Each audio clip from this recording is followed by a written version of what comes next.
Ата-анаға салмақ салу дұрыс емес деп ойлаймын да мен. Ата-анаға салмақ салмау керек. Ол сені өсірді, өндірді, иә. И бір қандай да бір әке-шешесін кінәлайтын адамдарды мен түсінбеймін да, шынымды айтсам. Потому что ол кісі де саған дейін ата-ана болып көрген жоқ, иә. Ол да бірінші рет ата-ана болып жатыр. Сен қалай оған бірінші рет бала болсаң, ол да саған бірінші рет сондай ата-ана болып жатыр да.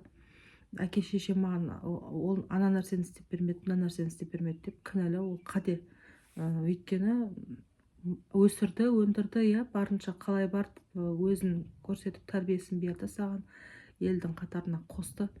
Бірақтан да сол қазіргі жағдайда мысалға көбейіп кетті да, мен айналамда да бар ондай әке-шешесіне әлі күнге дейін салмақ салатын балалар бар ше. Маған көмектес, сен маған обязансың, долженсың сен деген сияқты. Еще жаңа пенсияларын алып алады, сөйтіп әке-шешесін мүлдем ойламайды да, еще өздерінің балдарын бақтырып қояды ғой тағы да оған.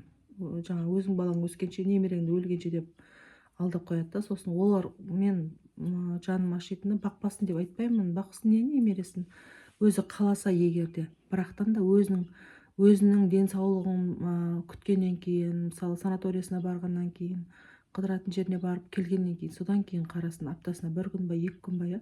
Бірақ 24/7 оның балдарыңды, өзіңнің балдарыңды оның әке-шешенің мойнына артып қою дұрыс емес та. Еще оған маған анандай қаражат керек болып жатыр, бала шағам ауырып жатыр, маған ақша керек деп тағы да жауапкершілікті артып қоятын адамдар бар да, өкінішке орай. Сол кезде мен ойлаймын да, енді барлығымыз да солай қартаямыз ғой, ол кісілер қай кезде өмір сүреді сонда. Мысалға да біздің ата-анамыз қай кезде өмір сүреді, олар жас кезінде біз үшін жұмыс істеді, бақты, қақты. Біз қазір қалай бала шағамызды бағып жатырмыз, тура солай жұмыс істеп бақты, қақты да, сөйтіп өздері өмір бойы жұмыс істеп зейнетке шықты, иә, өзінің зейнетіне шықты, өзінің еңбегімен да. Енді ол қазіргі жылына 2 рет санаторияға барып, өзінің денсаулығын күтіп, тума-туысқа барып қыдырып, ана баласының үйінде, мына баласының үйінде қыдырып демалып жүретін кезінде оған еще пенсиясын алып тағы да балаңды бақтырып қоясың да. Соны мен ойлаймын, өзің де солай жақсы қартайғың келсе, егер де жақсы өмір сүргің келсе, келешекте зейнетке шыққаннан кейін де, қартайған кезде сондай бір сапалы, саналы, жақсы өзіңе көңіл бөліп, денсаулығыңды күтіп, солай өмір сүргің келсе, әке-шешеңе қазірден бастап сондай жағдай жасау керек деп ойлаймын да.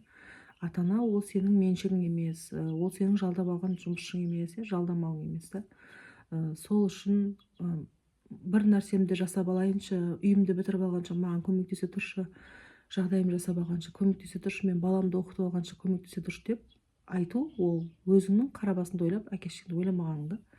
Ол кісілер енді бүгін бар, ертең жоқ деген сияқты, ол қай кезде өмір сүрді деймін да.